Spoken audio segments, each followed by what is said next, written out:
আগেই অনুদান বন্ধ করেছিল আমেরিকা বাংলাদেশে, এবার মোদির সঙ্গে বৈঠকে ট্রাম্প মোদির ওপরেই ছেড়ে দিলেন বাংলাদেশের বিষয়টি। মোদি ট্রাম্প বৈঠকে উঠল বাংলাদেশ প্রসঙ্গ এবং তাতে পদ্মা পার নিয়ে কৌশলী ট্রাম্প, এবং ট্রাম্প ছেড়ে দিলেন মোদির ওপরেই বাংলাদেশ প্রসঙ্গ। অর্থাৎ এবার কি ভীতু ভয় পাবে বাংলাদেশ?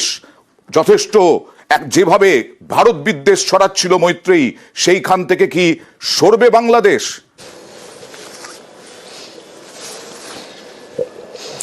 দেখো, বাংলাদেশ সরবে কিনা সেটা এখন স্পষ্ট না হলেও ট্রাম্প এবং নরেন্দ্র মোদীর বৈঠকের পরে ডোনাল্ড ট্রাম্পের এই বক্তব্য কিন্তু যথেষ্ট সিগনিফিকেন্ট। তার কারণ ডোনাল্ড ট্রাম্প তিনি দুটো বিষয়ের কথা উল্লেখ করেছেন। যখন শেখ হাসিনা তিনি দেশ থেকে বিতাড়িত হচ্ছিলেন, সেই সময় আওয়ামী লীগের তরফ থেকে একাধিকবার এই অভিযোগ করা হয় যে এই যে গোটা পরিস্থিতি তৈরি হচ্ছে তার পেছনে কোথাও একটা মার্কিন হাত রয়েছে।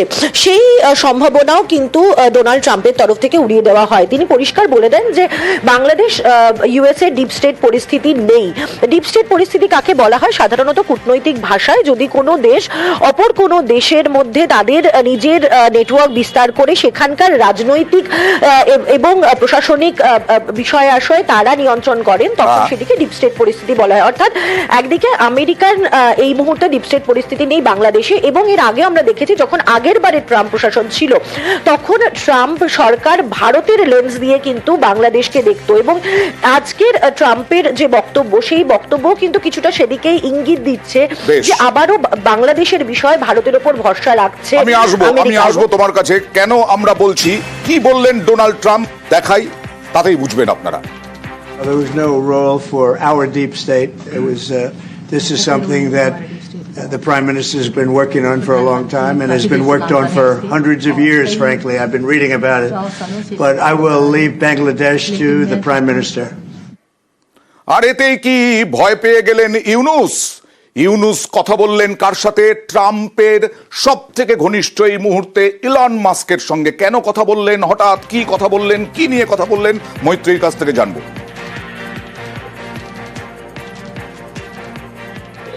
দেখো, খুব তাৎপর্যপূর্ণ এই মোহাম্মদ ইউনুসের ইলন মাস্কের সাথে কথা বলাটা, এবং তিনি এই মুহূর্তে মোহাম্মদ ইউনুস এই মুহূর্তে দুবাই সফরে রয়েছেন, এবং গতকালই কথা হওয়ার কথা ছিল, বৈঠক হওয়ার কথা ছিল প্রধানমন্ত্রী নরেন্দ্র মোদী এবং ইলন মাস্কের, এবং সেই বৈঠক হওয়ার আগেই তড়িঘড়ি দুবাই থেকে ভিডিও কল করেন মোহাম্মদ ইউনুস, এবং তার তরফ থেকে প্রস্তাব দেওয়া হয় যে গ্রামীণ ব্যাংক প্রকল্প রয়েছে তার সঙ্গে স্টারলিংকে যুক্ত করার, যাতে একসাথে ব্যবসা করা যায়। এটা একদিক থেকে মনে করা হচ্ছে যে একদিকে ইলন মাস্ককে সন্তুষ্ট করা এবং ব্যবসা বৃদ্ধি, এবং তার সঙ্গে সঙ্গে যদি ইলন মাস্ক সন্তুষ্ট হন, যেহেতু তিনি এই মুহূর্তে দাঁড়িয়ে ডোনাল্ড ট্রাম্পের সব থেকে বেশি ঘনিষ্ঠ বলে বলা হচ্ছে, ফলে ইলন মাস্ক সন্তুষ্ট হলে কোথাও একটা গিয়ে ডোনাল্ড ট্রাম্পেরও মন গলবে, এমন একটা প্রচেষ্টা করার কথা কিন্তু ভাবা হচ্ছে, এবং তার এই মুভ অর্থাৎ মোহাম্মদ ইউনুসের এই মুভটাকে কিন্তু সেভাবেই দেখা হচ্ছে যে কোথাও একটা গিয়ে ইলন মাস্কের মাধ্যমে ডোনাল্ড ট্রাম্পের মন গলানোর চেষ্টা করছেন। এখানে একদিকে ব্যবসার কথাও বলছেন, তার পাশাপাশি দুদেশের সম্পর্ক যাতে উন্নতি হয়। অনুদান বন্ধ করেছেন এবং ভারতের সঙ্গে সুসম্পর্ক, সেখানে ইলন মাস্কের মন গলে কিনা আদৌ, সেটাই এখন দেখার। আর ইতিমধ্যেই ডোনাল্ড ট্রাম্প মোদি বৈঠক করেছেন, সেই বৈঠককে উন্নয়নের লক্ষ্যে, উন্নতির লক্ষ্যে বলেছেন মেগা পার্টনারশিপ নরেন্দ্র মোদি।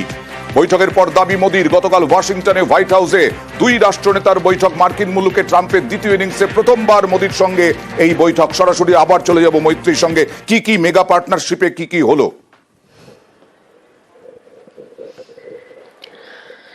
দেখো, মেগা পার্টনারশিপের ক্ষেত্রে যদি বলা হয়, সব থেকে গুরুত্বপূর্ণ হচ্ছে দুদেশের মধ্যে অয়েল এন্ড গ্যাস নিয়ে বিস্তারিত পার্টনারশিপের কথা হয়েছে, সন্ত্রাসবাদের বিরুদ্ধে দুপক্ষের বিস্তারিত কথা হয়েছে, এবং দুই দেশই যে সন্ত্রাসবাদের বিরুদ্ধে একসাথে কাজ করবে সেই বার্তা দেওয়া হয়েছে। এবং একই সঙ্গে অয়েল ইম্পোর্টের ক্ষেত্রেও কিন্তু একটি বড় সিদ্ধান্ত নেওয়া হয়েছে যে আমেরিকায় ভারতের ক্ষেত্রে সব থেকে বড় অয়েল এক্সপোর্টার হতে চলেছে, এমনই সিদ্ধান্ত নেওয়া হয়েছে। এর পাশাপাশি ভারতের অনগোয়িং যে সমস্ত ইস্যু ছিল, অর্থাৎ শুল্ক বৃদ্ধির যে ইস্যু ছিল, যেটা নরেন্দ্র মোদী পৌঁছানোর আগেই ট্রাম্প সরকারের তরফ থেকে ঘোষণা করা হয়েছিল, সে বিষয় নিয়ে আলোচনা হয়। ভারত চীন এই দ্বিপাক্ষিক সম্পর্কের ক্ষেত্রে মার্কিন ভূমিকা কি হবে সেই নিয়েও বিস্তারিত আলোচনা হয় বলে আমরা এখনো পর্যন্ত জানতে পারছি। তার পাশাপাশি বাংলাদেশ তো অবশ্যই আলোচনার বিষয় ছিল। ফলে মূলত দুদেশের মধ্যে যে সম্পর্ক, ব্যবসায়িক সম্পর্ক যাতে আরো পোক্ত হয় এবং তার সঙ্গে সঙ্গে কূটনৈতিক সম্পর্ক, সেই সম্পর্ক পোক্ত করার পক্ষেও কিন্তু বিস্তারিত আলোচনা হয়েছে।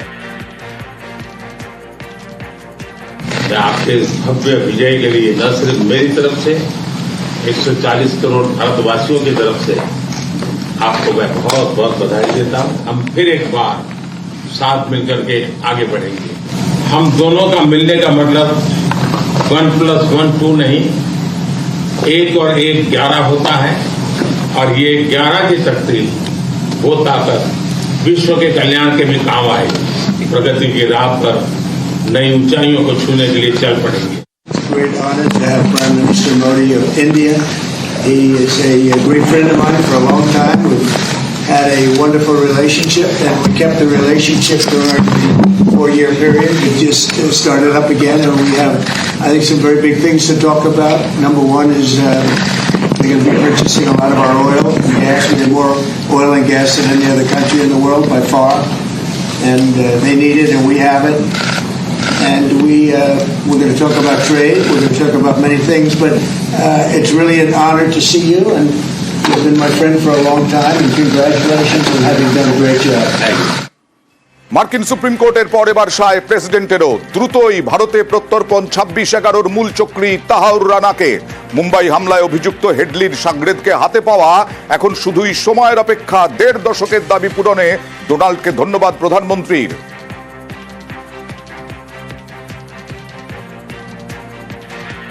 Pleased to announce that my administration has approved the extradition of one of the plotters and one of the very evil people of the world, and having to do with the horrific 2008 Mumbai terrorist attack, to face justice in India. So he's going to be going back to India to face justice.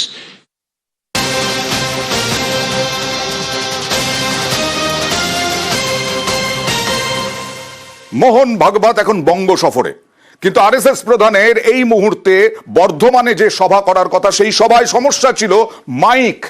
এবার এই mic শব্দবিধি বেঁধে দিল high court. সরাসরি চলে যাব প্রতিনিধি অর্ণবের কাছে। কি কি নির্দেশ এই মুহূর্তে বিচারপতি অমৃতা সিনহার? দেখো, বিচারপতি অমৃতা সিনহা নির্দেশ দিয়েছেন যারা আয়োজক রয়েছেন, এক্ষেত্রে রাষ্ট্রীয় স্বয়ংসেবক সংঘের সংগঠকরা, তারা শান্তিপূর্ণভাবে দায়িত্বশীল ভূমিকা নিয়ে সাই কমপ্লেক্সের মাঠের মধ্যে তাদের এই সভা করতে পারবেন এবং রবিবার দিন 11টা থেকে 12:15 পর্যন্ত এই 1 ঘন্টা 15 মিনিটে তাদের যে অনুষ্ঠান বা কর্মসূচি সেটা তারা করতে পারবেন। তবে একটা বিষয়, যে মাইক প্রায় 45টা মাইক লাগানো হয়েছে বলে রাজ্যের অ্যাডভোকেট জেনারেল আজ আদালতে অভিযোগ আনেন। মাধ্যমিক পরীক্ষা চলছে, রাজ্য শুধুমাত্র এই সাই কমপ্লেক্স আরএসএস এর সভা বলে নয়, এক্ষেত্রে আরএসএস ছাড়াও রাজ্যের কোথাও কোনো থানা এলাকাতেই কিন্তু এই মুহূর্তে কোনো সভা সমিতি বা কর্মসূচির অনুমতি দেওয়া হচ্ছে না বিকজ অফ মাধ্যমিক পরীক্ষা। কাজেই এক্ষেত্রে আরএসএস এর ক্ষেত্রেও অন্যথা পুলিশ করেনি, পুলিশ শুধুমাত্র নিয়মটাই ফলো করেছে। এক্ষেত্রে বিচারপতি অমৃতা সিনহা জানিয়েছেন যেহেতু রবিবার কোনো মাধ্যমিক পরীক্ষা নেই, তাই এই দুপুরে সভা সমিতি হবে এবং এক্ষেত্রে 45 ডেসিবেলের যে শব্দ সীমা, সেই সীমাটা অর্থাৎ ন্যূনতম শব্দবিধি সেটাকে বজায় রেখেই এই সভা করতে হবে, এমনটাও নির্দেশে জানিয়েছেন।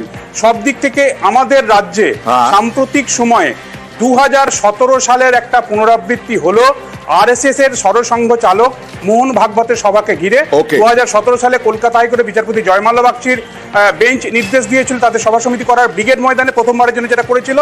আর এবার পূর্ব বর্ধমানে সাই কমপ্লেক্স যেটা তালিতে রবিবার 1 ঘন্টা 15 মিনিট বেঁধে দেওয়া হয়েছে সময়সীমা, সেই সময়সীমার মধ্যে সভা করতে হবে শব্দবিধি মেনে।